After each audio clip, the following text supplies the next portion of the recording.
Los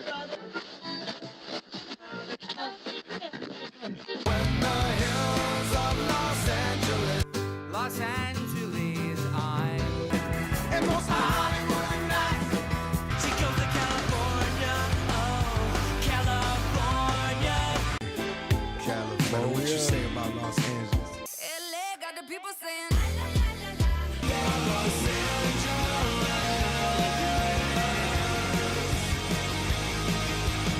You're listening to Corner of the Galaxy on cornerofthegalaxy.com.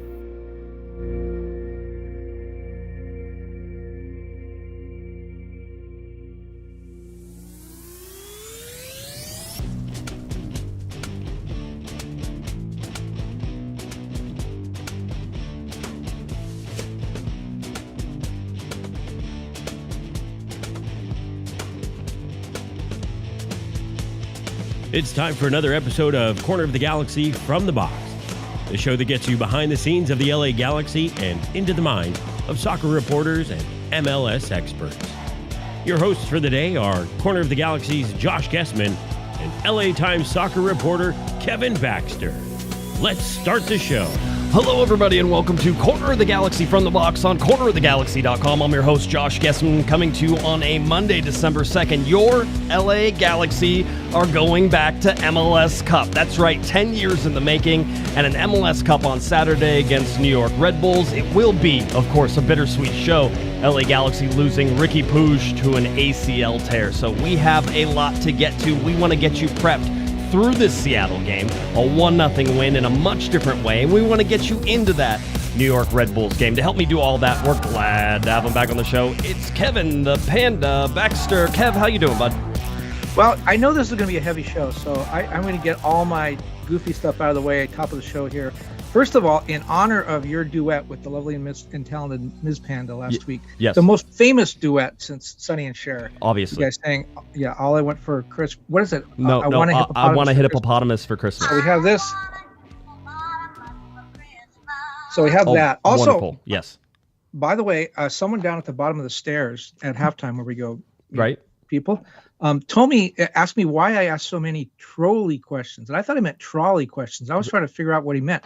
Finally, I figured out what he meant is he thinks I'm asking trolling questions. Trolling like questions. I'm trying to troll people on. Oh. And I told him, no, I'm just trying to, you come into the show so serious and organized. I'm trying to see if I can knock you off balance a little bit. And so it's not trolley or trolley questions.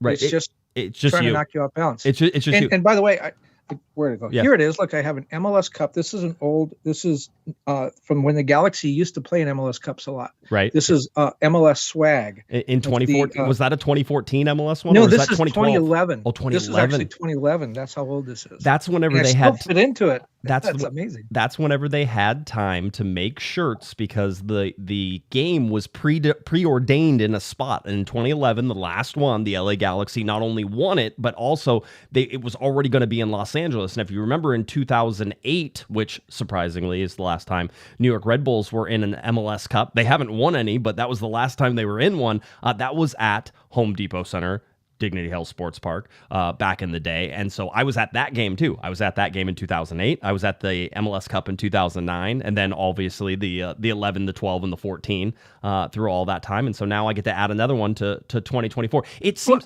I just before you get into it, it seems like this is a bit of a dream though, Kevin. And not like, oh, we've been fantasizing about this, but is this real life? This is one of those questions you have to ask yourself. Is this real life? The LA Galaxy how many games they win last year? 8? 9? 8. 8 games last year. They won 8 games last year. Even with the roster revamp that we saw, and we had some hope that there was going to be, a roster revamp and everything was going to be okay. I don't think anybody thought you'd be standing on the precipice of summoning Mount Everest at this point, which is, to win an MLS Cup championship. I think it's important to appreciate the journey because the journey is part of this. Well, I asked Kevin Acevedo of the Galaxy to look up some stuff for me, and he did. And first of all, the last team to go from the penultimate place in the conference in points, and I had to explain to Kevin, penultimate means second to last, right. or last, was the 2011 was the Houston Dynamo 2010-2011. They were the last team to go from second to last or last in points to the MLS Cup. They lost. Before that, the last team to have 8 or fewer wins and then go to MLS Cup last year. I forget who that was. That was before 2010. It's been more than 15 years.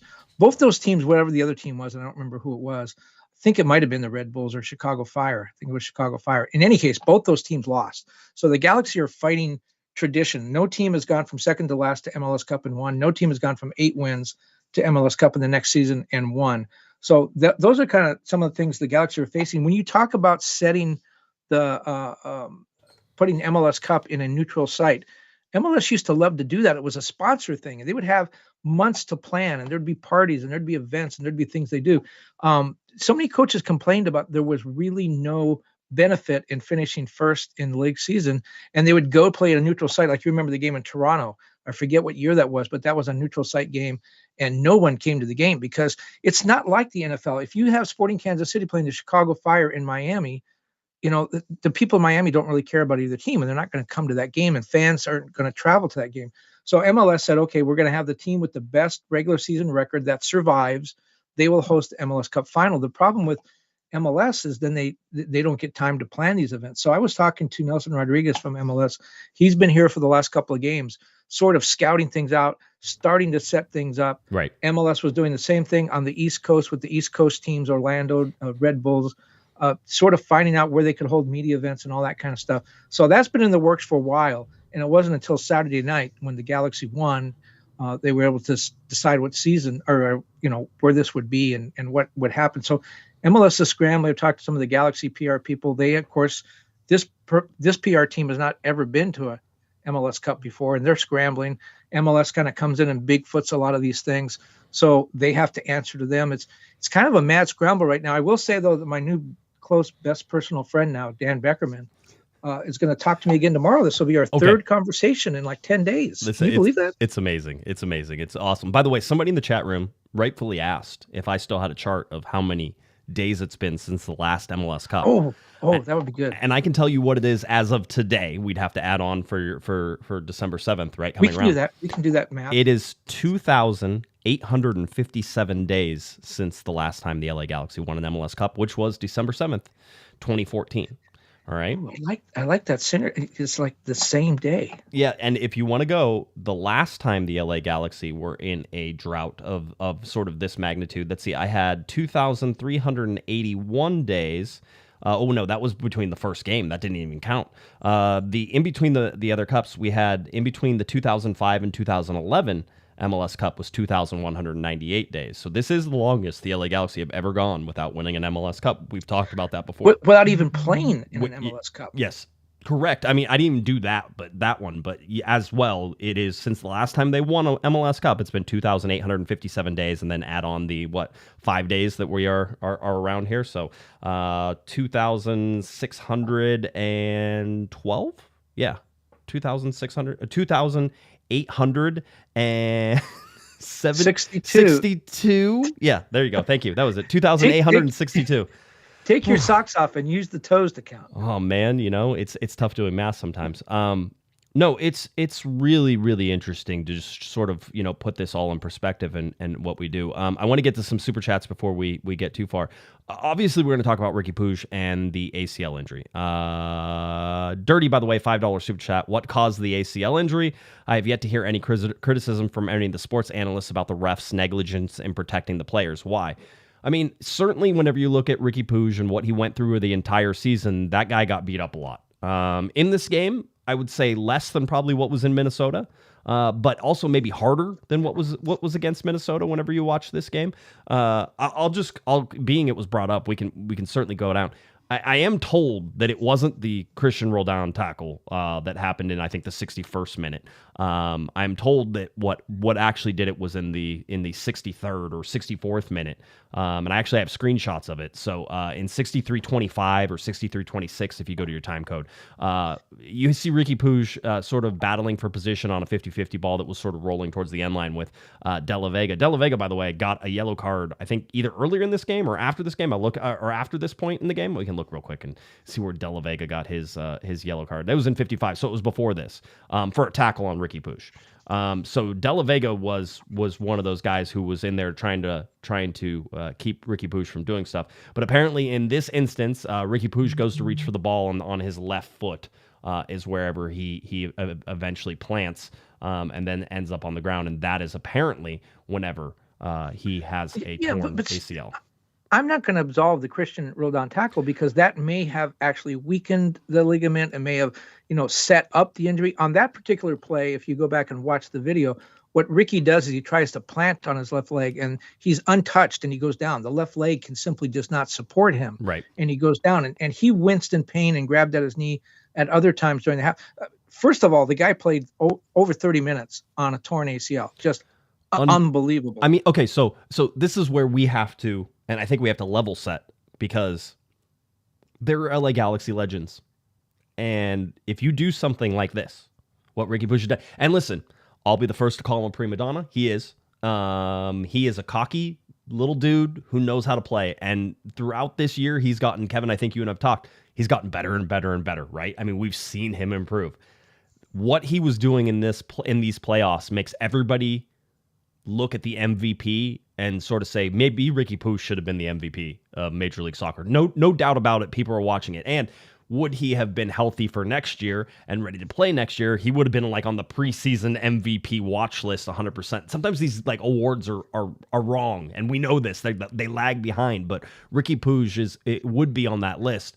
Would he be available to play the majority of next season? But he's been outstanding, and what he did was legend status. I think what changed him was the addition of Peck and Paintsill. And once he got comfortable with those guys, first of all, he has 28 goals created between assists and goals. That's 10th best in the league.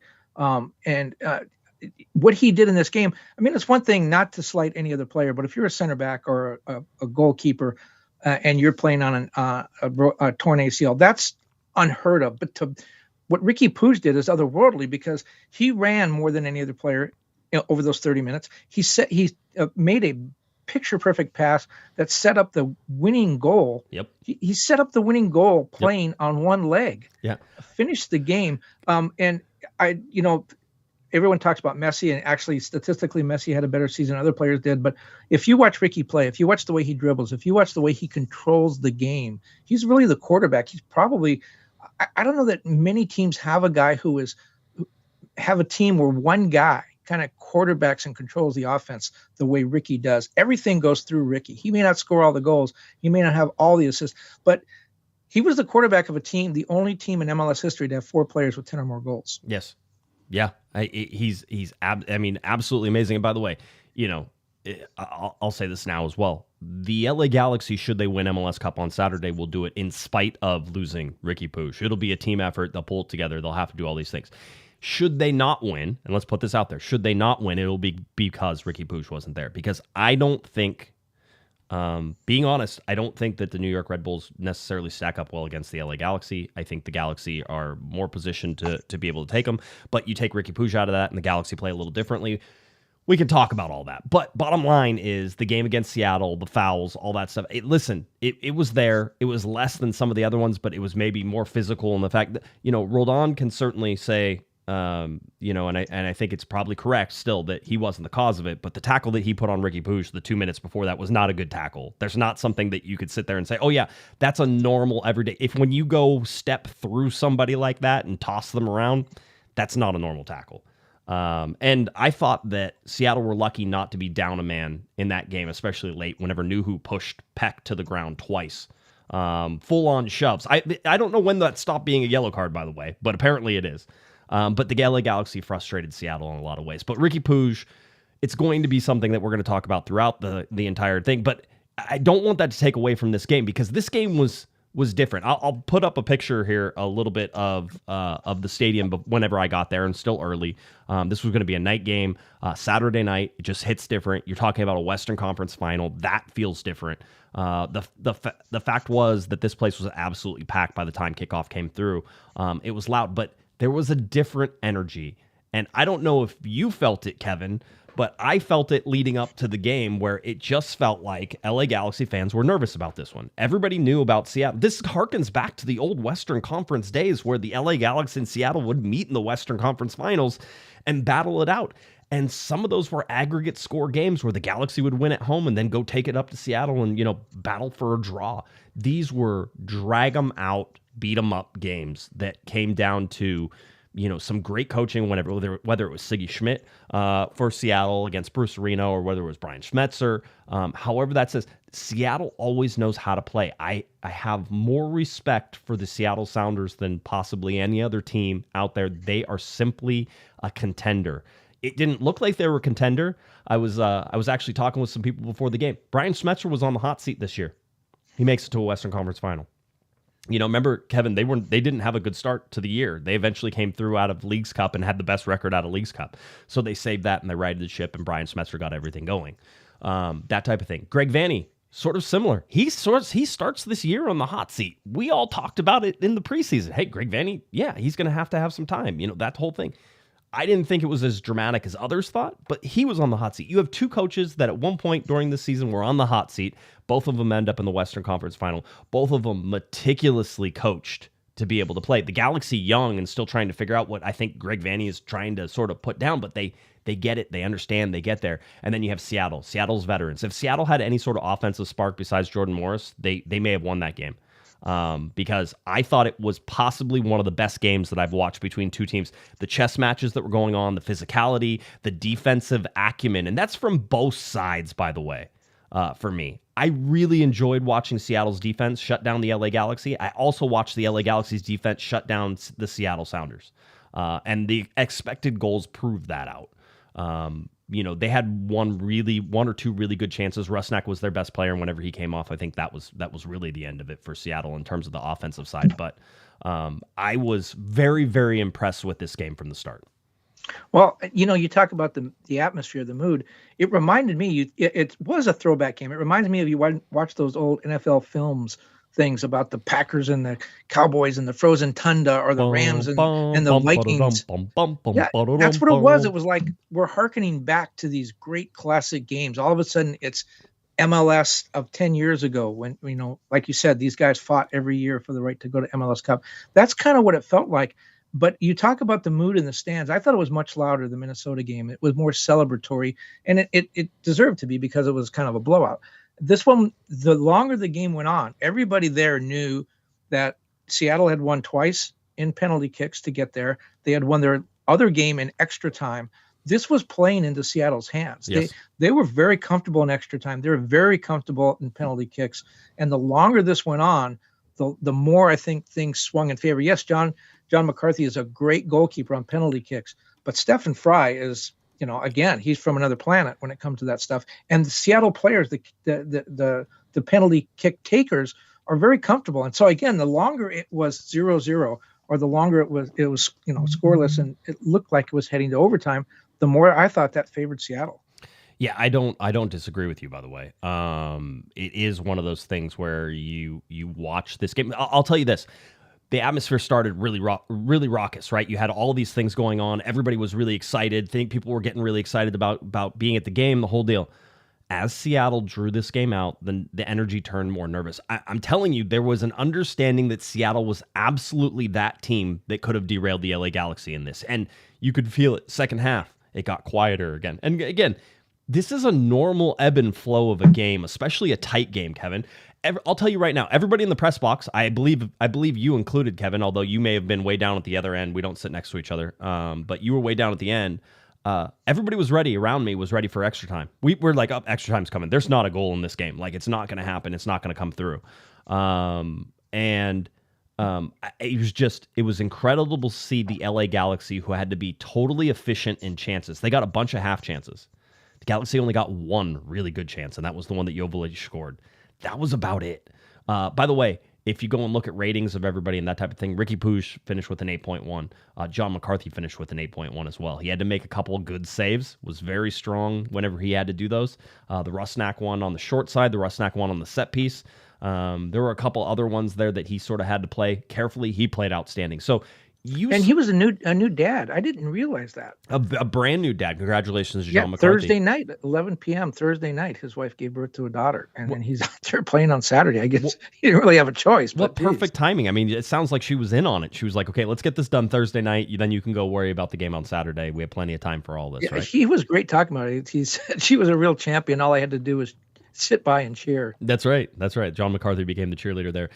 The starting lineup, the only thing I'll point out is Marco Royce. I was surprised that Greg Vanney started Marco Royce. We knew he was a little bit injured. We weren't sure if they were going to put him in. And if you were going to put him in and he was a little bit injured, wouldn't it make sense to bring him off the bench instead of starting him? He came off at halftime. That was an injury sub. They were worried about him, and they just wanted to make sure they shut it down. But then they brought Mark Delgado on in the second half. To me, that changed the game a lot. I thought Mark Delgado. But before you get too far away, I think the reason you don't start a guy or you don't bring a guy off the bench if you think he's injured is because then you need two substitutions. You're not wrong, right? But my whole thing is that this was an extra time game, right? People were asking where the subs were, and it was one of those. Well, you might have another 30 minutes, so you don't want to make your sub at 60 or 70 now. You want to make your subs at 80 to sort of bring it in, and you'll give somebody 40 minutes basically to play in that second half. And I think Greg Vanney was set up for that. But for me, with what you wanted out of Seattle, how mobile they were going to be, how well they were going to sort of try to shut down lanes, and God, they did a great job. Doing all that, it to me, this shouted for Mark Delgado more, and they made the sub at halftime. Mark Delgado came on, and I thought he changed things. I really did. He was more mobile. He was a little bit, by the way, played in almost the exact same position. I think I have average positions here. Played in almost the exact same position as Marco Royce whenever he comes on. So really just right wherever you expected him to be and all that stuff. So for me, I look at this and say I thought that was a mistake from Greg Vanney was starting starting Marco Royce and him having to come out with injury and all that sort of stuff. That being said, it worked out well to just have Mark Delgado come on at halftime and sort of be that sort of game-changing guy that you expected to. But let's sort of look at this from a little bit different perspective too, Kevin, is that you have two teams here, and the two teams are, everybody knows that Seattle's this defensive juggernaut. The LA Galaxy matched them on defense. I talked about expected goals and everything. The Galaxy kept Seattle under expected goals, under the LA Galaxy's expected goals. If anything, the LA Galaxy defense was more successful than Seattle was. I just think that we would have never said that at the beginning of the playoffs, that the LA Galaxy were going to get in a defensive battle with the Seattle Sounders, and they were going to be able to win that game 1-0 by keeping Seattle off the board. I will admit Seattle doesn't have the best offense, but that being said, Seattle didn't get a lot of chances. There's a lot in the media who maybe were in love with the Seattle Sounders for the way that they played this game, and I thought they played great, but they played worse than the LA Galaxy, and the reason I know that is because the LA Galaxy won that game 1-0. That's how I know they played worse. Yes, sometimes the best team doesn't win, but when you don't generate offense like Seattle did, and when the LA Galaxy defense, Maya Yoshida, Amiro Garces, Miki Amane, John Nelson, go back and watch that game and watch how many clearances those guys kick out of the box. This was a team that was labeled as bad on set pieces. They defended corners well in this game. They defended set pieces well in this game. This is a team that was labeled soft on transition defense. They defended the transitions very well in this game. There were no mistakes by the defense. That's the thing that has grown. And if you're looking for a key or sort of, maybe a harbinger of what's to come on Saturday, if the LA Galaxy have a defensive performance like they just showed, New York's not going to win that game. Well, and look where the goal came from. I mean, Nuhu did a great job on Peck, really kept him bottled up all game. Peck was limping for a while, too. Looked like he had a hamstring issue or a quadriceps issue, upper leg issue in any case. But Nuhu did a great job of taking him out of the game. So it's scoreless. It looks like, as everyone's assuming, we're heading to extra time. All of a sudden, Alex Roldan with a poor touch at midfield. Somebody grabs it, Delgado or Surreal. I think Delgado grabbed it. Delgado, Riqui. Yep. Delgado grabbed it to Riqui. Riqui, one touch, then the pass, one-timer from Dayon. That goal went from the ball is near midfield, and Alex Roldan has it to the back of the net on the other end in about 2.5 seconds. It was lightning quick. And Dayon had a great quote afterwards where he talked about he knew that Stephen Fry was going to go to his left, which he did. He started to head to his left, and that's why he put the ball across his body and went to the other post. And Stephen Fry got a hand on it, but not enough, and it went in. But that goal came out of nowhere. that if you blinked, you missed that goal. Yep, 100%. Let's get to some more super chats. Aaron, $5 super chat. We should all tear our ACLs in support of Riqui. Also, hello friends in section 135. See you on Saturday. Aaron, always good. See, it's for solidarity, Kevin, that you need to go out and tear your ACL. All right, that's what you're going to do whenever you go on your next walk. Right? That's how it's going to go. No, I don't think so. Michael with a $2 super chat. Appreciate you, Michael. Thank you very much. Let's get down to here. Gus, by the way, $10 super chat. Mr. Josh, thank you for the train rides. I was giving some train rides to LA Galaxy fans on Friday because I like to and because it was fun and I enjoyed all that. So, what if a New York Red Bull fan comes out on Saturday morning? That's you won't be there. I won't be there. I'll be at the game. Yeah. I'm supposed to be there. Well, it's a work day for the train club, but I told them. I told them tough choice. I told them Super Bowls only come around once in a while, and I said Super Bowl because most of those guys have never heard what an MLS Cup is. So I was like, Super Bowls. I think it's Super Bowl. That's where I'm going. So, it's a really it's an interesting time for all this. I mean, the LA Galaxy played way better than I thought they were capable of, Kevin, in this game. This was their best game of the year, and people can argue that all you want. I just don't know where this team's growth has come, especially in this last. You're looking now at 4 wins in a row for the LA Galaxy, right? Ever since the playoffs started, that's now 4 wins in a row. Should they win MLS Cup, that would be 5. I mean, the LA Galaxy, even in we've gone over these charts. I don't have postseason stats, but I don't keep it. But in most of their MLS Cups, Kevin, this was not undefeated runs because you had games where they drew. Maybe they had some where they drew games. Maybe they had some where they lost games but won on aggregate. But when you have one game to take it all type things outside of the best of 3, you can't afford to have losses in any of this stuff. And don't they have the all-time playoff scoring record now? Because I think they were tied with 15.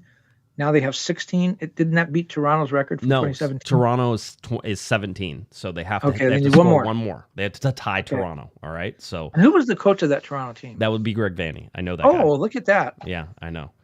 By the way, we do have a super chat goal. We're trying to get 20 in the next 30 minutes, 20 super chats in the next 30 minutes. And then if that's the case, Kevin and I will regale you of being in the locker room in 2012 and 2014. Does that sound like a good idea? We can talk about those. Do you remember anything? Sing again? No, I'm not going to sing again. I don't think anybody wants.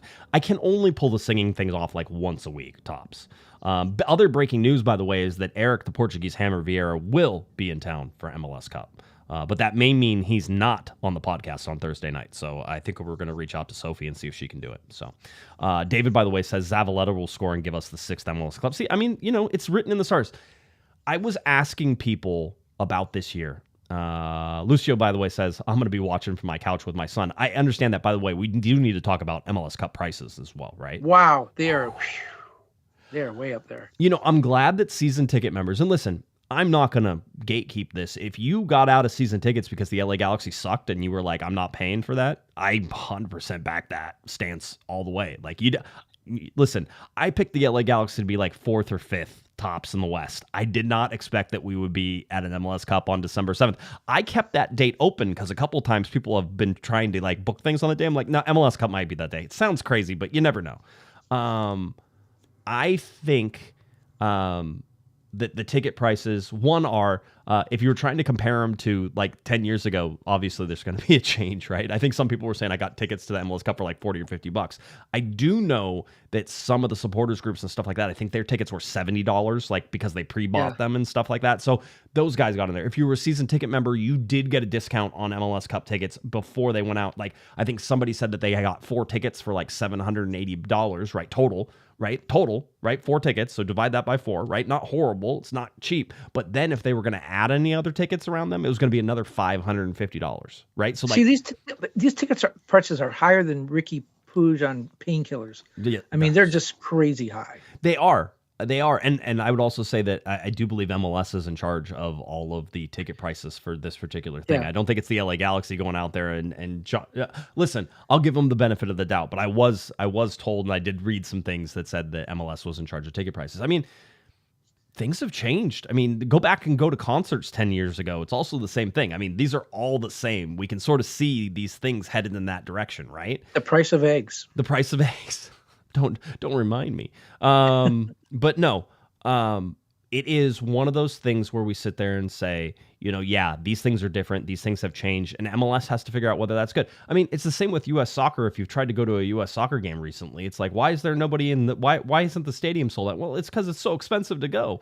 Maybe that's the way to go to concerts anymore. My wife goes to all the concerts. I sort of just tag along whenever we go.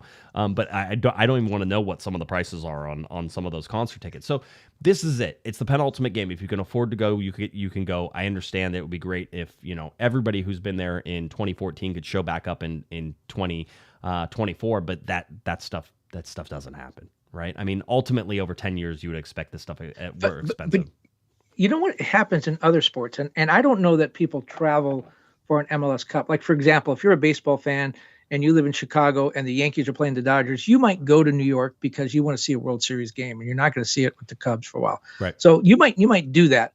And people definitely travel for Super Bowl. The problem is it changes the dynamic in the stadium. The Galaxy are at home. They're supposed to have the home field advantage. How many of their loyal fans, the ones who make the noise, are actually going to be able to get in? Now, it's going to be their home field, and they're going to have more fans than New York. But there's also going to be some fans who aren't loyal fans, who haven't been there all season, who may be neutral fans. I don't know if that affects the Galaxy's home field advantage. There are no neutral fans in Major League Soccer. They don't exist. This is a hyper local market. I wouldn't worry about I wouldn't worry about that at all. I think the atmosphere is going to be crazy. How many of the hardcore, like we're talking about supporter group fans, can really afford $200, $300 tickets? I imagine that the hardcore supporters group fans probably pre-purchased their tickets and probably did okay. I hope so. I imagine most of Victoria Block, I imagine most of Lars is okay. I remember one Red Sox player coming up out of the dugout during a World Series game and looked up behind the dugout, and nobody that was normally there was there. And he said, "Where is everybody?" Yep. No. And they're all lawyers and TV executives and all that. Well, the other part about that is we know that MLS has probably a large staunch of tickets that they're going to, or tranche, I should say, tranche of tickets that they have that they're going to give out to sponsors, and they're going to give out to, the people who are influential in the league. I spoke to one former LA Galaxy player, and he was talking about trying to get back, and he was like, yeah, I just need somebody to come up with some tickets. So you're even getting the guys who are former LA Galaxy guys coming back and trying to get tickets and trying to be there. I saw Sean Franklin was there at the game on Saturday. I would expect that there's a lot more. Landon Donovan put out a tweet that MLS copied as well and said, last night brought back so many amazing memories watching the LA Galaxy return to MLS Cup. Can't wait for next week and see you all there. See, Landon's like, do you think Landon has to call up and get a ticket, or do you think like Landon has one? The MVP trophy is named after him. I think Landon's good. But, speaking of Galaxy alumni, did you see Dave Romney just got traded to San Jose? I did. Reunited with Bruce Arena. On the West Coast again, here to torment the LA Galaxy one again. I love me some Dave Romney and some Dan Stairs. You know that. So I'm a big fan. But I mean, Bruce is, we're going to digress for a moment, but Bruce is such a loyal guy. He brought Dave with him to New England. Now he's bringing Dave to San Jose. Mark Anthony Kaye also going there. I still think Mark Anthony Kaye is a good, useful player. But Bruce will go out, and I think you're going to see Galaxy 2 playing in San Jose this year. You might. He knows his guys. He likes his guys. He brings his guys in. So we'll and I also heard a rumor, and I spoke to the man himself, and he wouldn't confirm it, but he says it's looking good. Dave Sarek could be the head assistant. They're getting the band back together again. The band is getting back together, 100%. Let's see. Lucio, by the way, says he's correcting the one. I'll be watching from my couch with my 3 sons and daughter. So there, quite the crowd there. David, $5 super says it would be nice if Landon Donovan and Robbie Keane reach out to the squad and give them advice since this is their first MLS Cup final. I mean, listen, I don't think Greg Vanney is the guy who's going to pull away from some player manipulation, right? If Landon Donovan comes in and says, hey, I'm just proud of you guys, I want you to go out there and give it. If Robbie Keane flew in and threw a chair across the room to get everybody's attention, I believe Greg Vanney would be in that. But if Robbie gave a speech, no one would understand him. I mean, it took us how long to figure out what he was saying? Forever. Let's see. $5 super chat to Samoa Bob. Always good to talk to you, Samoa Bob. Here's to the 20 goal. I need to know if you all were there for naked Omar Gonzalez. We'll have to find out. We're only 4 super chats away already. It's 16 have already been reached in this small amount of time. So we are getting there very, very, very quickly on all of this. Let's see. I'm trying to go through all of them. Sicken Eric Designs, $2 super chat. Ice Cube performance. People are trying to make this be like, it's an LA. Remember, LA versus it was the Dodgers and Yankees. Now it's the Galaxy and Red Bulls. Will there be an Ice Cube performance before the Dodgers played in the World Series? Ice Cube performance before the LA Galaxy? I don't know. I know people have been saying it. I just don't know whether or not that's true. By the way, Lucio, $2 super chat, and then another one, Sup Panda, $2 super chat as well. See, somebody actually like you. And what's up, Pato, as well. So we appreciate that. Moises, $5 super chat. Story time, please. We're going to get there, I promise. We're almost there, only 2 away. $10 super chat from Victor. We appreciate you, Victor. 1 away. Yeah, Tim, $2 super chat. Nelson is so solid. G's up Nelson, by the way, who has been doing all of the teams, a lot of the team's merch and everything that's been going on. Unbelievable. Or were you talking about John Nelson? It could have been either. Either of those guys deserve the plaudits that they get, and I don't care whichever one you want. John Nelson has been ridiculous this year. I was talking with somebody before the game who thought that John Nelson perhaps wasn't a great soccer player and was like, hey, he's not a great soccer player. And I go, have you been watching him this season? And this person goes, yeah. And it just boggles my mind. I mean, Pat Noonan had him with Cincinnati, and then he went to St. Louis. Remember, St. Louis didn't play him because he had playoffs. Yeah, they didn't play him because he had a clause in his contract that would have renewed if they played him, and so they didn't play him at all. So he just stopped playing there because they didn't want him anymore. And then Will Kuntz and Greg Vanney go, yeah, that's the guy we want on our team to back up Julian Aude. Aude goes down with the what do you call it? The hernia stuff. And next thing you know, John Nelson becomes the starting left back like you wouldn't believe. Crazy. And let's not forget what Will Kuntz did with John McCarthy. You look at Will Kuntz, and part of you says he's a guy that just knows talent and isn't afraid to spend.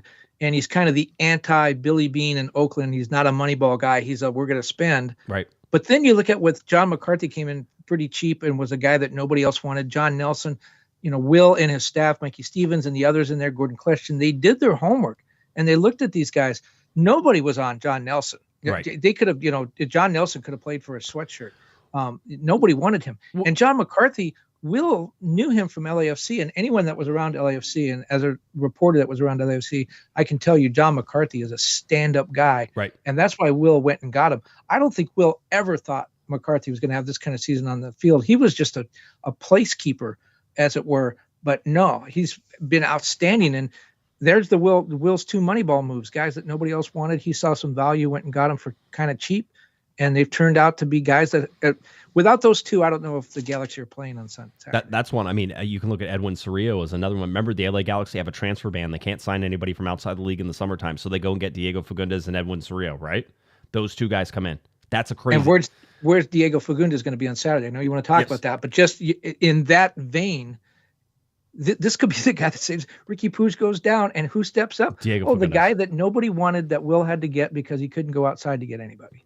I mean, and again, it's been sort of one of those crazy things. Tonus, $2 super chat, blue, white, and gold forever. For the record, they are all MVPs, 100%. You can look across this entire roster and entire starting lineups and everything that we do on a regular basis, and you can't go in there and say these guys didn't have a bad year. But that's what happens when you win MLS Cups. That's what happens when you tie a single season record for wins for the franchise. That's what happens whenever you get as many points as you do. All of these things combine to get you to MLS Cup. And then you need the stuff that so far has gone the LA Galaxy's way, luck. The LA Galaxy have had luck in a lot of ways too. They get unlucky though. It's almost like did the Galaxy have to pay too high of a price for getting where they are? Because what it cost them was Riqui Puig. Now, it's not like the Galaxy said, oh, well, we're going to bet, we're going to give you Riqui Puig's ACL and that's going to get us to an MLS Cup. It's not like they traded it. I just don't know if you can have a hit that big, Kevin, and have it not affect the team, because we can talk about a Chad Barrett that broke his ankle the week before MLS Cup and couldn't play. And that changed things. It changed the way the LA Galaxy played. But ultimately they were able to sort of, find a way around that and still win an MLS Cup, right? Well, here's what you're going to hear all week, and it's going to start tomorrow. Greg Vanney and Mark Delgado doing a press conference tomorrow ahead of MLS Cup. You're going to hear all week, next man steps up. That's what we do. Next man steps up. No one steps up for Riqui. You can't step in there. But I think there are 2 ways the Galaxy can go. One way is the way I think a lot of fans went immediately, which was, oh my God, this is it. We're done. We're toast. We can't play without Riqui. Changes everything. By the way, Galaxy 3-1-1 in the 5 games Riqui didn't play in this year. Right. They scored 8 goals in those games, about 1.6 goals a game. They scored more goals per game when Riqui was playing. So you can say, okay, 3-1-1, they had a winning record, but they weren't nearly as dangerous offensively. So yeah, Riqui is going to hurt them, but the whole next man steps up. I'm not sure I buy that because Riqui is kind of the one irreplaceable guy. However, I think Diego Fagundes, as we'll talk about later, may get that start. Royce may play in there. We may see a little bit more of Delgado than we did last time. I'm not sure how Greg's going to go with it now, but say Diego Fagundes gets that start, and he started in the 5 games when Riqui didn't play. Fagundes steps in there and he says, you know what? I'm going to make sure you don't remember Ricky's not here. I'm going to do something in this game. He's not going to be Riqui. He's not going to try to imitate Riqui. He's too smart for that. But he's going to say, I have skills, I have talent, I have things I can do, and I'm going to make this team win the game. And I think Diego Fagundes, being a veteran, being a guy who's been challenged throughout his career, being a guy that's been told before that his career is over and come back to play well, I think he's mentally suited for this role to be the guy that says, Riqui who? Watch what I can do. Yeah. No, I mean, I think if you're asking for if you had the perfect sort of guy as a backup, Diego Fagundes is that guy. He's a veteran. He's been in these positions before. He's understood sort of the gravity of the situation that he's about to come in, and he's ready to prove himself and has been this whole year. He's a very expensive backup. Let's remember that. Over $1 million for Diego Fagundes. The bottom line is Will Kuntz thought it was worth it. And this is one of the reasons why we think that, it was sort of that whenever Joseph Paintsel was injured, it was more of Diego Fagundes, right? It was trying to find him. So he has the talent. He has the ability. I don't think his head is going to be going crazy knowing that he's going to have to play this game, but it's an easy swap for me. That's going to be where it happens. You can also figure in Gaston Brugman being more involved in this offense whenever that happens as well. I think that I think there can be some advantages to the LA Galaxy and how they play without Riqui Puig. But the bottom line is, and Greg Vanney alluded to this after the game, right? He goes, I find it really interesting that probably 2 of the most aggressive teams, them defensively, New York Red Bulls and their defensive press, and the LA Galaxy on the offensive side and their counter and everything that they do, he found it really interesting that both of these really aggressive teams made it to the MLS Cup final. Remember, New York Red Bulls are a number 7 seed, the first number 7 seed ever to make it to an MLS Cup final. I think that they only won like 2 games or something like that in their last 20 games or whenever it was like regular season and everything that was sort of happening. They were free falling. I know that. The Red Bulls won 2 of their final 14 games dating to June 22nd. There it is. And they're the last team to finish the regular season with a losing record. The Red Bulls were what were they? They were 11-14-9 in the regular season. The last team to finish the regular season with a losing record and before winning the league title was Real Salt Lake, 11-12-7 in 2009. I was at that but game. the Red Bulls are original MLS team. They've never won an MLS Cup, which is kind of unusual. During the playoffs, they're unbeaten in the playoffs. They swept Columbus, which is the defending champion, in the first round. Then they beat New York City. Then they beat Orlando. In 3 of those 4 games, they didn't give up a goal. They've only given up 2 goals in the playoffs. Yep. Carlos Cornell, their goalkeeper, has 3 shutouts. He's made 19 saves in the playoffs. I mean, those are all pretty good numbers. But the other guy to watch, I think, and you've talked about him a lot already, what's Marco Royce's situation? Because he has been battling injury, and here's why I think that's key.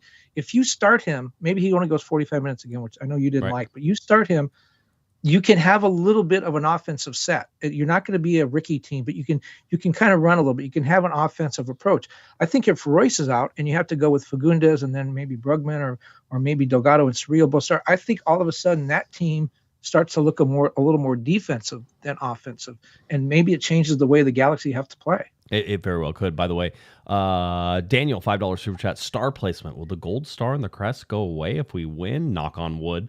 I never know. They changed the star placement so many times, and the Galaxy technically aren't even following up with this. So it was an interesting one. We'll see. We'll see how that goes. Pablo, $5 super chat. Josh, how was catching up with Twellman? Share a story. I can talk about Taylor Twellman, who's a good friend of mine. Actually, I'm harassing him to come on the show on Thursday night, so we should have Taylor on the show on Thursday night. Wait, you just said Sophie. Come on, make up your mind. Well, no, I mean Taylor's not going to be. Cavalcade of Stars night. This is all you have to do is there's a guest and then there's a host. Oh, Sophie okay. is the host. Okay. See, you're like a guest host because you sometimes check out. So I just, that's how we sort of do it.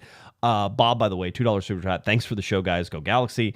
Rock, $2 super chat. Tell me about that closed door meeting after TFC. let's see. I'm trying to remember if I know any of the stuff that sort of happened in some of these things. I know the TFC one at one point. Whenever was that the one at Toronto where everybody accused Michael Bradley? Wasn't there a Michael Bradley one? Whenever Bob Bradley was coach, and they said you're the coach's son, nobody can trust you. Like all this, it was crazy. There was some stuff going down. Lewis, $2 super chat. We appreciate that. Let's see, Scott, $10 super chat. We got moved from 230 to 129. These are sections at the stadium as they needed our seat for the MLS. I hate it since I will not be next to the fans we celebrated with this year and the bad times we spent the last 8 years. Let's go Galaxy. Yeah, there's going to be a section for Red Bulls. I think it's up in that upper area, upper left, and they're extending that section out. And I know some people have been getting moved. So if you get moved, do you get compensated for the inconvenience? No, but I think you get better seats because you're coming from 230. You're going from 230 down to 129. I don't know. Some people like it up high. That's where I first watched my first Galaxy game was there, and we kind of sit in the similar seats in the press box. It is a nice view of everything. Patrick, by the way, $10 super chat, which does get us to 20. COG best pod in the United States, Galaxy best squad in the US. Go get it, boys. Win it for Riqui. Win it for Riqui. I mean, that is the motivation. Thank you, Patrick. Appreciate that. That is the motivation that you're going to see, right? You are going to see the fact that you're going to turn this loss into a positive, which is it's going to be motivational, right? You're going to want to go out there and win this for Riqui. And by the way, super effective. When we're talking about an MLS Cup, now we've gone through the differences in teams. A lot of times we boast on the team. Maybe there's a 2 or 3% difference between teams in Major League Soccer that really sort of distinguishes the good teams from the bad teams. And maybe it's 5%, right? Whatever it is, it's a small percentage because the teams are very close together. When you get into an MLS Cup, now you're talking about the difference of like 1%. Like whatever team wins is going to give or be a little bit better by 1%. It's not going to be much. It's probably going to be a tight affair, especially with New York being such a defensive juggernaut, especially with them being this high press team. The Galaxy may be under pressure by Red Bulls. I think if you saw that Riqui Puig was going to be in there, you would be less concerned about it. I would say that the Galaxy would be heavy favorites with Riqui Puig on the field. Without it, I think this is a toss-up game, and maybe even New York has some advantage there. But the Galaxy sort of feeling as underdogs again, and trust me, the Red Bulls have thought they were underdogs this whole time too. Maybe there's a change in dynamics. Maybe the Red Bulls are like, thank God we don't have to face Riqui Puig. Maybe they let off the gas a little bit. This is going to be a high-intensity game. New York Red Bulls, whether they were the New Jersey Metro Stars or anything else in between, have never won an MLS Cup. The last time they were in it. And their original team only made the final once, an original MLS team. And that's Super Chat where they say win it for Riqui. That's very interesting because well, first of all, you're right. The New York Red Bulls in their locker room, they're saying no one gave us a chance. Guess what? You only won 11 games. No one should give you a chance. No one gave us a chance. Let's shock the world. Let's do this. We're going to be here anyways. Let's win the game. They're going to use that. Everyone's against us. I think in the Galaxy locker room, it's not only win one for Riqui, which is powerful, right, but I think a lot of those players are going to say, this guy played 30 minutes on one leg for us to get us and set up the winning goal to get us here. Are we going to let him down now? And man, that is, if you're tired somewhere in the second half and you think about my teammate had a torn ACL and set up the winning goal, yep, I think it's going to give you a little bit extra gas. Let's get, again, the announcement was made yesterday, and MLS came out with it. Kevin, I know that you were hot on the presses trying to get that announcement as well, and eventually it came out, and we were all trying to figure it out as things were going on. So, that wasn't easy. I was all over the Galaxy like a warm blanket, and finally they coughed up some information about 4:00. Well, there were some photos and obviously some video of Riqui Puig basically in tears after the game, and you didn't know what was up, but you sort of didn't have a great feeling. But watching him play the last 30 minutes, watching him walk off the field, it didn't look like he was done. It led me to sort of be like, so do you need an ACL? If he played 30 minutes with no ACL, does he need one to play 90 minutes for know? But you know what? That has me thinking. We've not gotten the severity of the injury, and there are different. Your ACL is torn. It can be ripped. It can be actually separated. It can be micro tears. It's still a tear, and they said he's gonna have surgery, so that suggests that it's maybe a little bit more serious. He's probably gonna miss Champions Cup, which is gonna start, in the early part of the season. An ACL can take 6 to 12 months to recover from. But the point I was gonna make is I think that the fact that he was able to play 30 minutes suggests to me that it probably wasn't a complete rupture. It probably wasn't a complete tear. It may be, all these things are serious. I'm not, saying it's not, but it may be on the severity scale, maybe a little bit less serious than if he had actually ruptured it, because I don't think he'd be walking, much less running on it. Yeah, very, very well. I don't know. And like you said, we don't know the grade, but the bottom line is that they're saying, it's not like they're saying, oh, maybe he could play on it. They're saying, no, he's out. He's not coming back. And listen, totally fine. That's not a criticism of Riqui Puig. What he did on Saturday was downright amazing. The one guy we haven't really talked about, Dejan Joveljic, scores the game-winning goal, has sort of solidified himself, Kevin, as not only a guy who could score goals whenever they need him, because certainly we could talk about Peck, we can talk about Paintsel. We can talk about Riqui Puig and the triple Ps, or the killer Ps, and everything that's going on there with him. Dejan Joveljic has almost flown under the radar. Now, he hasn't. We've talked about him a bunch, but he hasn't gotten the accolades that, sort of the three DPs have, and maybe he shouldn't. But the bottom line is, has finished in all the big games, has done everything that you've ever wanted and asked of him. If it wasn't for his injury, his goal totals would have been up near probably some of the best in the league, right? Because of what he's able to do.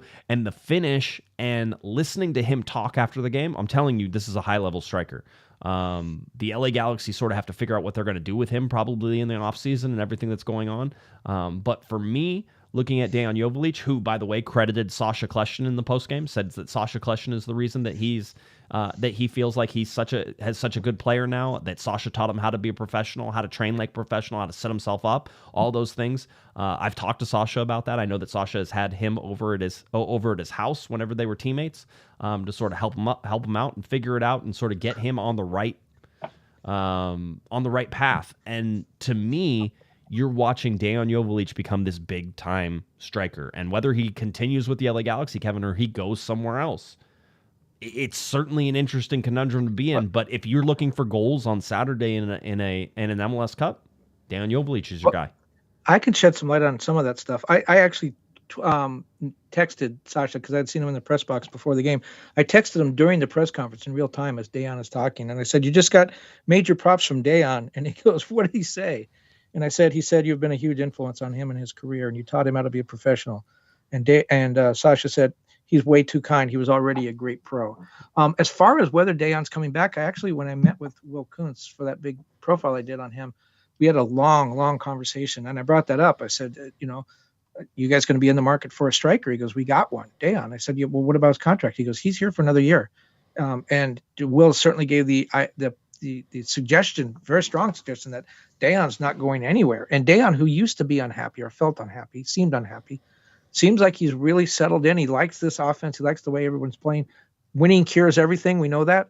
But you know who he reminds me of? And maybe it's the size and the body type. Maybe I'm being influenced by that. But the way he can turn, the way he turns on goals, and the way he turns and scores, that powerful right foot, he reminds me of a young Jordan Morris. I guess. I mean, you're higher on Jordan Morris than I am. I sort of feel like the Jordan Morris that we saw against the LA Galaxy, which was not very dangerous, and Well, that's the old Jordan Morris. I'm talking about the young the Jordan. National team. Yeah, the national team. Jordan.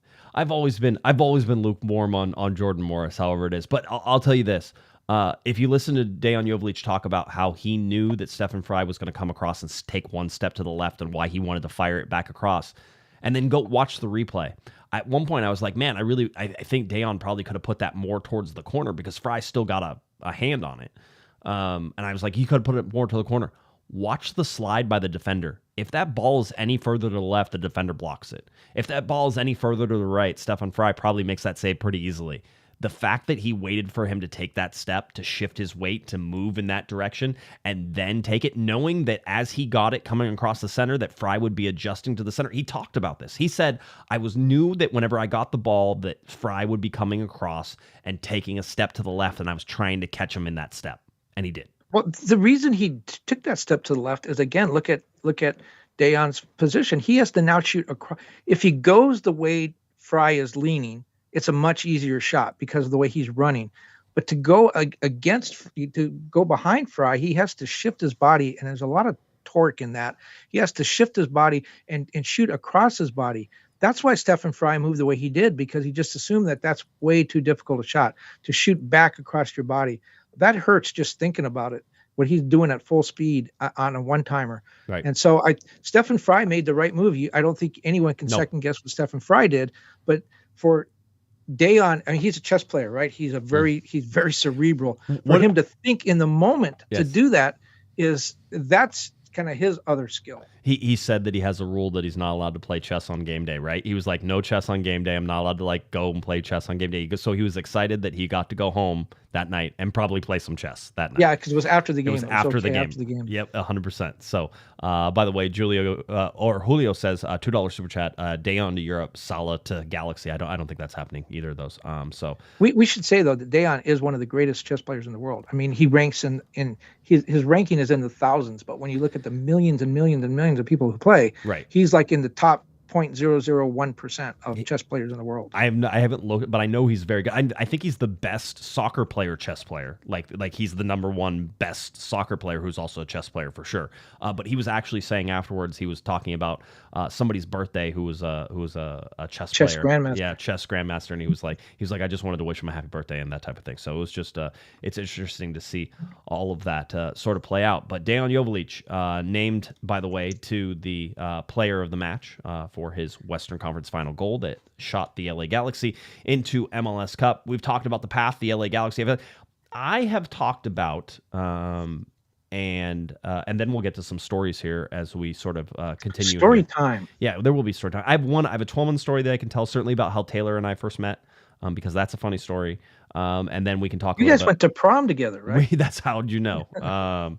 But no, that's a funny story. And then we can talk about the cups and being in the locker rooms in 11 and 12. And for me, it was 12 and 14, I think. You may have been in it earlier.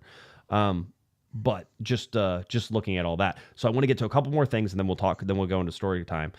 For me, looking at the list of champions, MLS saying, hey, here's the list of champions. Here it is. Also, the LA Galaxy are the first team in Major League Soccer to reach MLS Cup 10 different times.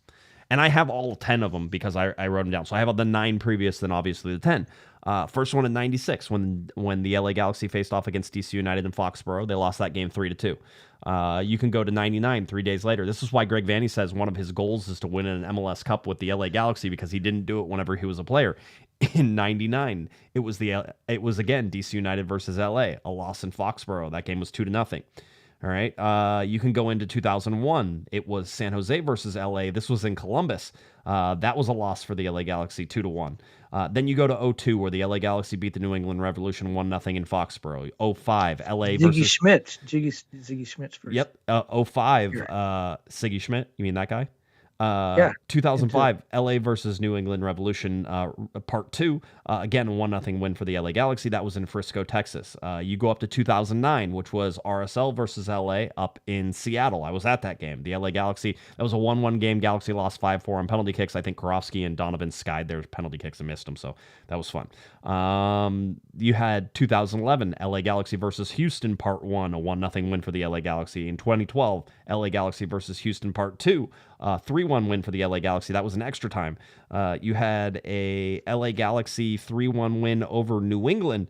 That was in 2014, and now you get to the LA Galaxy and New York Red Bulls. I would like to point out the 2 games versus Houston, the 1 game against New England in 11, 12, and 14. Those were all at Home Depot / StubHub / Dignity Health Sports Park, that place. And the LA Galaxy up to this point are undefeated in MLS Cups whenever they play at Dignity Health Sports Park / Home Depot Center / StubHub. They're also undefeated there in all play this year, including Leagues Cup and U.S. Open Cup, which they didn't play in. Right. So they didn't lose. Their only technically home game that they lost was the one at the Rose Bowl, but that wasn't in Carson. Not even in the same area code.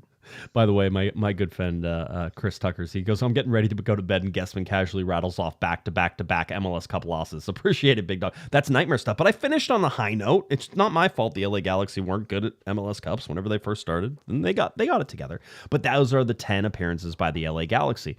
By the way, if you're the New England Revolution, you should not want to play the LA Galaxy in an MLS Cup, nor the Houston Dynamo. That doesn't seem like those are. Well, the Revolution have never won an MLS Cup. They've been to like 4 of them. Yes, well, I mean, New York Red Bulls, how long, as we've been talking about, have never won, only been to 1, 2008. Strangely enough, again, we talked about that. I was at that game. We were talking about how they were preordained MLS Cups back in the day.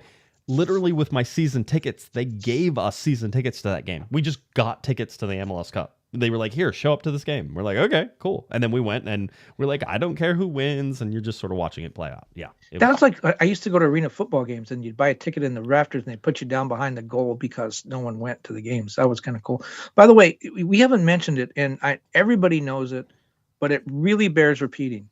17, 18 months ago, the fans were boycotting this team. They sold out 10 games this year. They set an attendance record, single season attendance record for the Galaxy. The team that had David Beckham and Zlatan Ibrahimovic drew more fans this year than ever before. They went from 8 wins to 19, tying the franchise record. They went from giving up, what did they give up, 70-something goals last year to scoring 69, tying the franchise record in the modern era for goals.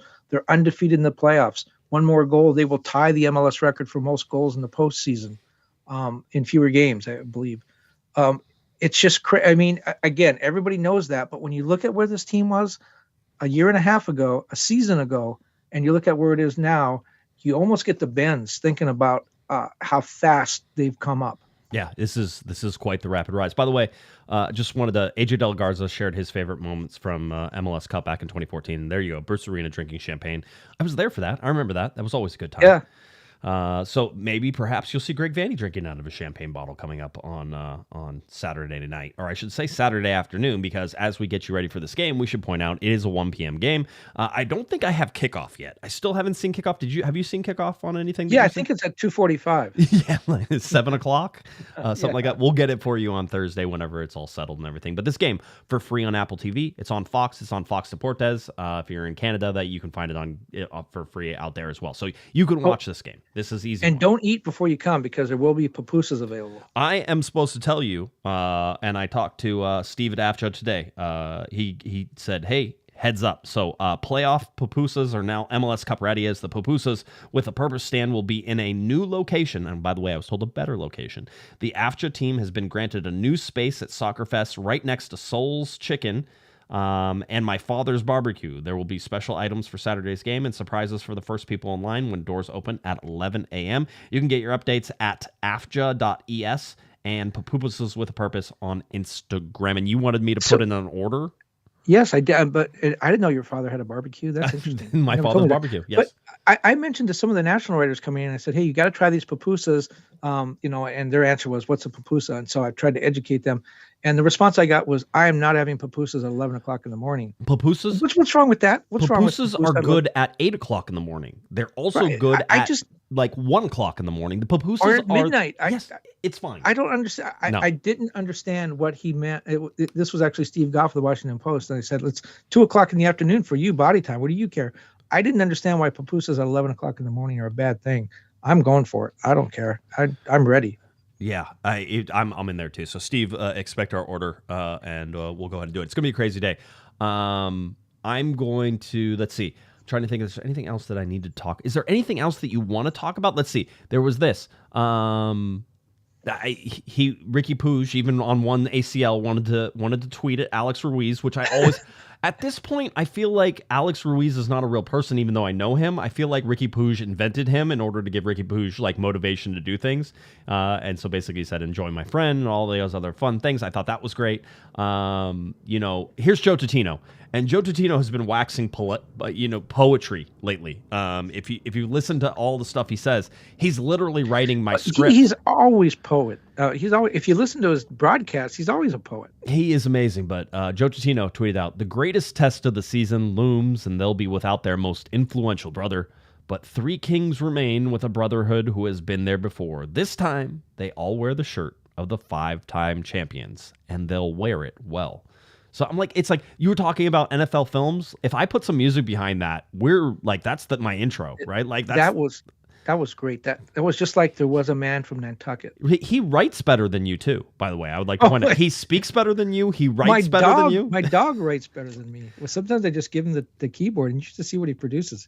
I'll turn it in there. Just some crazy stuff.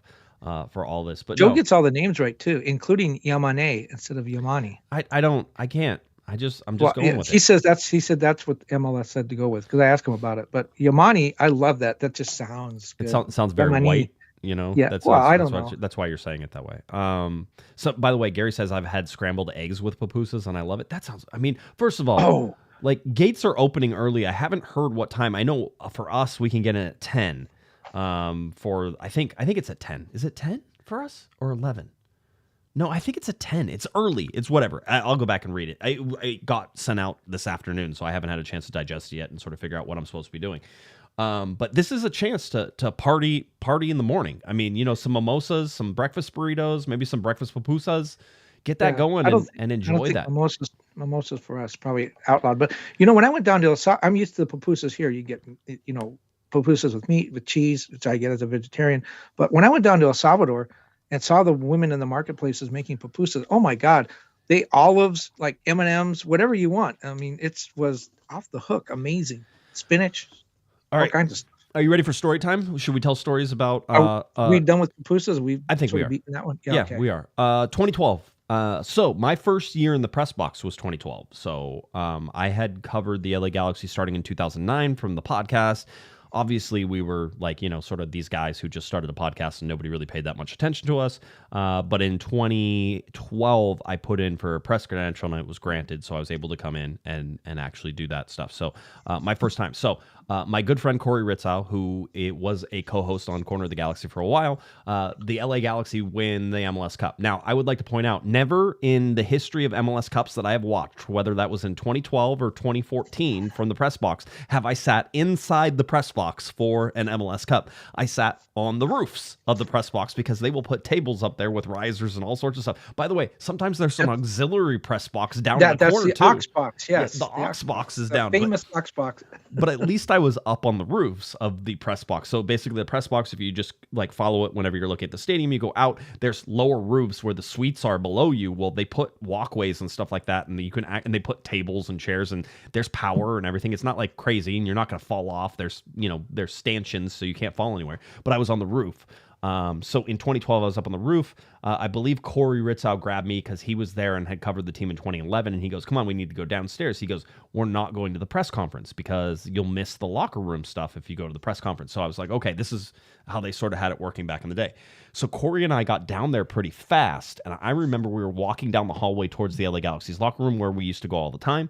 And there's a door there where the Galaxy go through to cut through to their locker room, but they cut through like their break room. There's a little break room. That's usually where the pizza is because the guys are usually eating pizza after a game, something like that. A little carb reload and a nice little treat after they've played the soccer. So they walk through that room. So Corey and I went because they were sort of blocking us from going around the corner right away. We went and stood there. So I got to stand there, and as the guys came off the field, because we had beat them off the field with the trophy presentation and all that stuff, as they came off the field, they were super hyped. I mean, I remember Todd Donovan, Landon Donovan, right, David Beckham, Robbie Keane. But as they were coming through, they saw us, and we were just sort of standing there saying hi as they were coming through and like congratulations, stuff like that. We started getting high fives. And the next thing we know, I think we high-fived every player that came through there, including the coaches and some other things that walked through the thing. And it was just sort of this weird sort of moment. Then we went around into the locker room and went in there. The Omar Gonzalez naked photo, I think was that in 14 or 12? Yes, because that's when he was MVP. That's right. Okay, so 14, and so similar situation. Now, can we talk about locker rooms? Like whenever there's a celebration going on, there's a large table set up in the center, right, Kevin? You remember this part, right? What's on those large tables? Well, that's where the champagne is, but you're kind of bearing the lead because I think you know this. There is an etiquette, and if you are the reporter that the players like, you will get champagne and beer doused on you. Yes. And people complain about that, and it's actually, I've talked to players, it's actually their highest form of respect. They like you. And I remember covering the Marlins after they beat Chicago in the National League Championship Series, and I came out of the locker room doused with champagne. That was my first year covering the team full time, and someone explained to me that's a good thing that you're covered in champagne. You know, don't complain. That's a good thing. Next time, bring a change of clothes. Right. There was another reporter from our rival paper came out of there bone dry, like he had just come off of beach sunbathing, and that to me was the it was strict relief. Like the one guy's drowned in champagne, the other guy's bone dry. So if you get champagne poured on you, that's actually a very, very good thing. So 2012, I go in there. one of the first players who was ever like nice to me and like sort of appreciated what I was doing and sort of understand it was Todd Dunham. He's a friend of the show. We both love him to death. You know, I saw him after, remember whenever Sacramento came in and beat the LA Galaxy in Open Cup, right? So we got to see him and I got to talk to him for a little bit. He's just great and I love, so smart guy, went to Stanford and just gets it and the whole deal. But he was just always nice, always took time, always made sure I got questions whenever knew my name, like all that stuff was very, very nice. And so I remember Corey and I were like, well, we got to go talk to Todd. And you would just basically go to the locker and you would just wait for that guy. And so we were there, champagne dripping from the ceiling. These are what do you call it? Drop ceilings. They're drop ceilings, so they have the acoustic tiles on there. So they get soaked with champagne, but only to a certain extent, and then they start dripping. So there's champagne dripping everywhere. The air is tough to breathe in there because the champagne is aerosolized. So you're like you're breathing in champagne, which I would not. Yeah, it recommend. is. I completely forgot that, but you're right. It's really hard to breathe. So we did that whole thing. We get in there and we waited for Todd, and Todd comes out, and so we had our recorders, and we were gonna get our interview with Todd Dunham, and he goes, "Okay, guys, I'm ready," and he pulls up into it, and so he sort of sits there, and he goes, and we put our recorders up. I remember Corey and I did. We put our recorders up, and he goes, and he says what you said, Kevin. He goes, hey, just so you know, it's a sign of respect if you guys get doused with champagne. And so we put our things up, and you know, we sort of had our microphone, our little recorders up, and he goes, you guys are gonna want to put those away. We're like, oh, okay. And so we put them away. At least he gave you a warning. Yep. He goes, so we put them away. We put them in our pockets, like that type of thing, and then we got doused with champagne. Really crazy time. It's a fun time to be there and see the celebration that's happening there and just how happy everybody is. And it's the culmination of all this. So it's such a relief, and the guys are going crazy, and it's fun, and you know it's so much fun whenever you see that and how it goes. So you look at that and you say, wow, that's pretty crazy. Just all that. I remember that the ceilings were, and like so it's all fun and games until you don't bring a change of clothes, Kevin. You drive home, and then you get home and your girlfriend is like, you stink. What is like, it is the worst gross what if thing. you get pulled over by a cop? How are you going to explain that? I was in the Galaxy locker room. I Yeah, swear sure I didn't you were, have buddy. anything to drink, you know, the whole deal. So, but no, it was 100% one of those things that we look at, and it's a special thing. Same thing with 2014, by the way. A little less crazy. I think the team was a little more mature, and I think they got. Well, they had done it before. They had done it. They've been there. They did it. So they did a lot of their celebrating beforehand. So not a lot of reporters got champagne on them. In fact, I don't know that anybody. They sort of put that away, and like they were like, "Oh no, the reporters are here," and like you know, except Bruce. yeah, well, Bruce was drinking while he was doing stuff. So, but the whole deal. So it was a little more relaxed. The other crazy thing is that there are corks on the floor to the extent where like you have to shuffle through the corks on the floor. Like you have to slide your feet. Otherwise you'd step on corks and maybe slip. It is nuts. It's a crazy, crazy environment. So, just those MLS, that's what I remember. I remember being in those locker rooms and being there, but you know, I feel like we're lucky that we get to portray these stories, and you talk about, you know, the World Series with the Marlins and everything else. That I mean, you just don't get to see this stuff. You don't get to appreciate it. When I was covering baseball, the corks on the floor, you're right, they're everywhere, and you're tripping over them. People are falling down. I went and picked up a couple of corks when the Marlins won the National League Championship Series, a couple more after they won the World Series. Then the next year, I covered the Red Sox winning the World Series for the first time in 86 years. And of course, I picked up a number of corks there and took them home and put them on the bookshelf with my cork collection and told some people, hey, I've got a cork from when the Red Sox won the World Series. And they go, that's worth a lot. Which one of those 6 corks is it? No idea. Oh, no, I didn't mark it. I don't know which one it was. I have mine labeled. I know which ones are 2012 and I know which ones are from 2014, but it's still special. That's if anybody asks what sort of, you know, and we get stuff, Kevin, you're around the teams, you get stuff. Sometimes the stuff is way cool. And the jersey that's back behind me there says Pato on it and says 96 that we got from Tom Braun. Yeah. You know, the whole, I mean, you don't get those all the time. That doesn't happen. We were extremely grateful whenever it happens, and it's awesome that we get to have that. And whenever I'm old and gray and I'm ready to die, I'm still going to have that stuff. You know, my kids like can tomorrow. have that stuff. Yeah, could be. I am gray. It is happening. But you know, you're lucky to have that stuff. It's just to witness any of this stuff. And again, it goes back to what I've been preaching, and I'm going to say it again until I'm blue in the face. appreciate these moments. Appreciate where this is. This does not happen very often, especially with 30 teams. There's no guarantee that the LA Galaxy will be back next year, especially not with question marks around Riqui Puig and how long it's going to take him to get back and what the LA Galaxy do in that time and how the team changes. And maybe the changes don't work this time. Maybe the guys they go out and get don't hit like they did this year, right? That seems unlikely with sort of the system that they have now put in place. But, you know, I remember after 2014 being like, oh, I can't wait to go to the next one and thinking that's going to be in the next couple of years, right? And then 2015 happens, 2016, and then Bruce is going to leave, and it's going to be 2017. Oh, well, the Galaxy will be fine. It's the Galaxy. Come on, they'll be fine. They weren't fine, and everybody here has witnessed that and been through that. There's 30 teams in the league next year. It gets harder every year whenever they add another team. These are the things that you have to understand. So enjoy this. If you get a chance to go. If you don't, watch it on TV, enjoy it. I know there were Galaxy fans who were crying after this game. I've seen the tweets. I've seen the things. I understand that. I think everybody understands that. You're following a team, and your team finally makes it. We joke around in the press box a lot about we, right? It's not we. Did you play on the team? No. But there is something to a fan that says we, that has ownership of the team, that feels the losses, that feels the wins. And that's beautiful to me. That is like the ultimate. Like, if the LA Galaxy can ruin your weekend by losing, there's something beautiful about that. They can also, the LA Galaxy can make your year by winning an MLS Cup. You win an MLS Cup, you're going to feel real good for a long time. It's going to last way into next season. Well, and for us too. I mean, it's more difficult to cover an MLS Cup championship team or World Series team. Why? Because there's more games and there's more pressure. And then the national media come in and you're fighting for stories. And hopefully the team remembers you're the guy that was there all year, even if they don't know your name. So it's more difficult, but it's much more fun because the team is winning. And we get some of that reflected glory. And by that, I mean, in baseball, especially, you'd go to the baseball winter meetings or spring training. And when you came into a stadium, the other reporters like, oh yeah, there's the reporting team from the team that just won the World Series. And you get a little bit more respect, and people come to you with questions about, hey, how did your team win last year? And what were the changes they made? And so we have some reflected glory that comes onto us. Yeah, so we'll take all of it. Team, take all of it, just gather covering it up.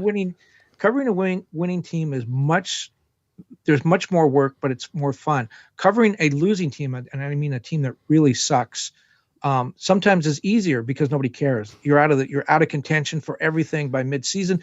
The Galaxy last year were tough because of the boycott and all the other things going on, and they were actually trying, and they were sort of in it to the end. They never got above 13th place. But I mean, a team like, again, going back to baseball, the Florida Marlins, they're out of it by May. Right. You just get to go watch baseball, and no one really cares, and you write a story, no one reads it, no one cares. The hard teams to cover are the ones that are at 500 because they think they got a chance. And they, every time they lose, it's like, oh, this sucks. And they win, and oh, they're getting closer. Those are the really hard teams because there's not a lot of hope around the team. Right. But you can't give up on them either. So covering a winning team, a lot more work, but a lot more fun. I mean, if we had a losing team, if we were covering San Jose, we'd be on vacation like 6 weeks ago. Yeah, I would have had a lot more free time. Let me tell you, this is cutting into my free time, and that's okay. By the way, Bob says, "What time is Josh giving away the free tickets tonight?" I like that. I like that you think that me trying to actually get inside the press box this time is going to be like the ultimate win for me. Not only they would never give me tickets for this game. That is never happening. But I've had lots of people reach out, which is nice, which is always nice. By the way, here's a little inside baseball thing. And it doesn't happen with the Galaxy, but if you hear maybe it's a concert, maybe it's a sporting event, and you hear a radio station or somewhere else, hey, be the fifth caller and get 5 free tickets. That means no one's going to the event. And in a lot of sporting leagues, MLS is one. Attendance is counted by tickets distributed. Right. That means if there's 5 people in the stadium, but you've thrown all the tickets off the top of a building, right, they've been distributed. So they'll call that a sellout. So when you hear people giving tickets away, that means nobody wants to come. That's not an event you want to go to. You want to go to an event where you have to buy the tickets. Alexa says that I'm just going to let everybody in the back door as my plus 300. I get a plus 300 whenever I come into the thing. Executive producer Herb, our last super chat, $24 super chat. Appreciate that, Herb. Hey, Josh. Hey, Kevin. We'll listen to the recording. Hey, Kevin, where can I get a physical copy of the Times without having to sign up? If the Galaxy wins, I want that paper from upcoming Sunday. Well, wow, I don't know. I mean, I used to go 7-Eleven, places like that. I don't know. Do we still have a printed? I get one at my house. Yes, I thought you that was a do. perk for working there. I'll tell you what, I will save mine for you. How's Yes. that? No, you can't do that. No, you can actually tell people that you can buy the paper. Like you can reserve print editions and go on the website and find that. I've seen it, Herb. We can find it. We'll figure it out. We'll let you know.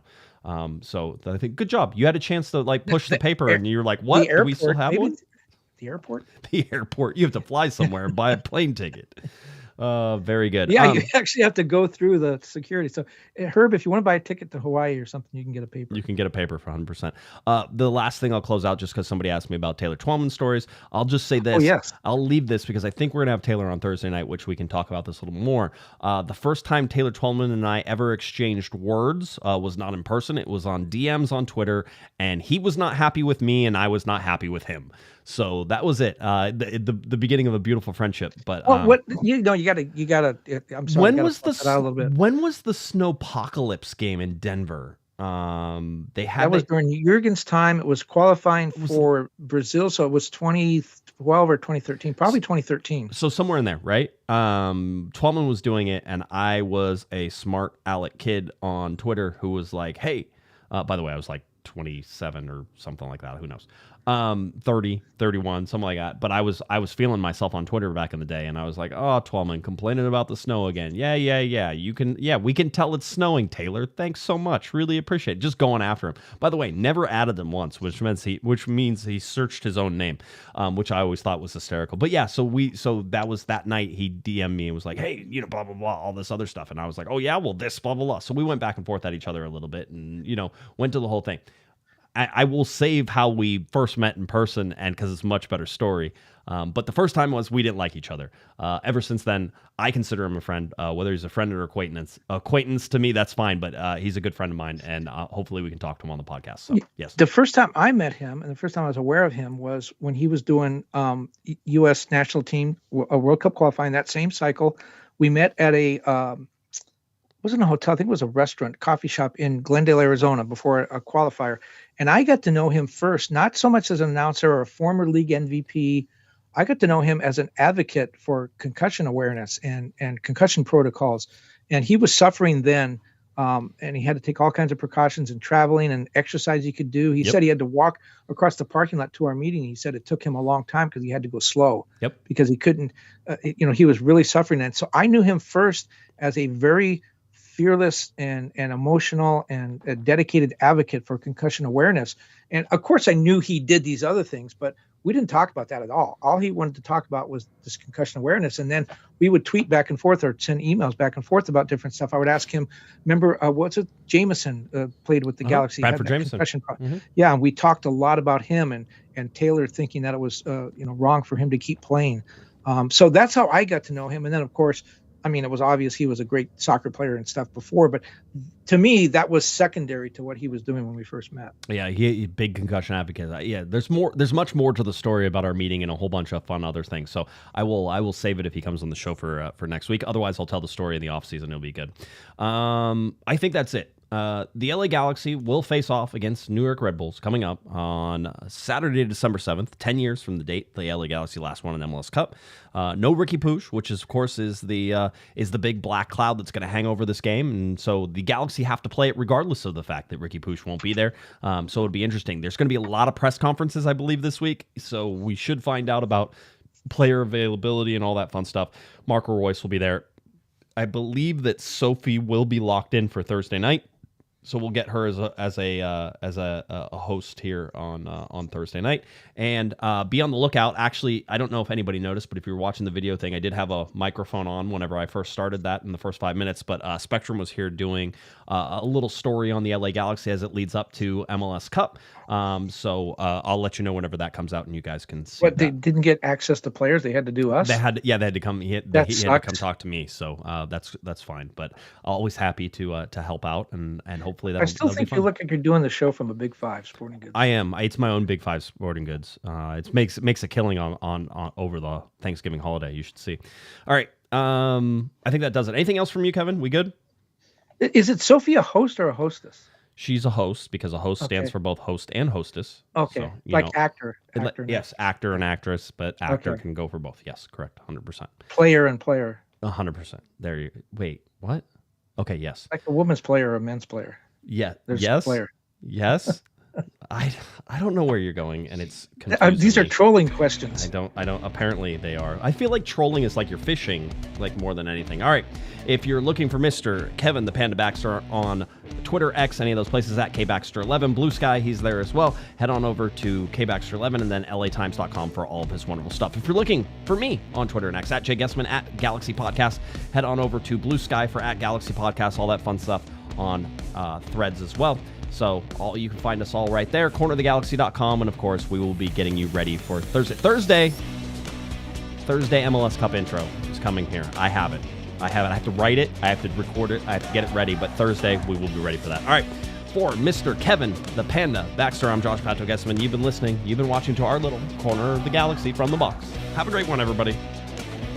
You've been listening to the Corner of the Galaxy podcast on cornerofthegalaxy.com. You can follow the show on Twitter and Instagram at Galaxy Podcast. And be sure to check out and subscribe to iTunes, Stitcher, and Facebook by searching for Corner of the Galaxy. Fans, we thank you for listening. We ask that you be kind and courteous to your neighbors as you leave the podcast. We thank you for joining us and look forward to seeing you again. Until then, I'm Michael Araujo, and on behalf of the entire Corner of the Galaxy crew, goodbye.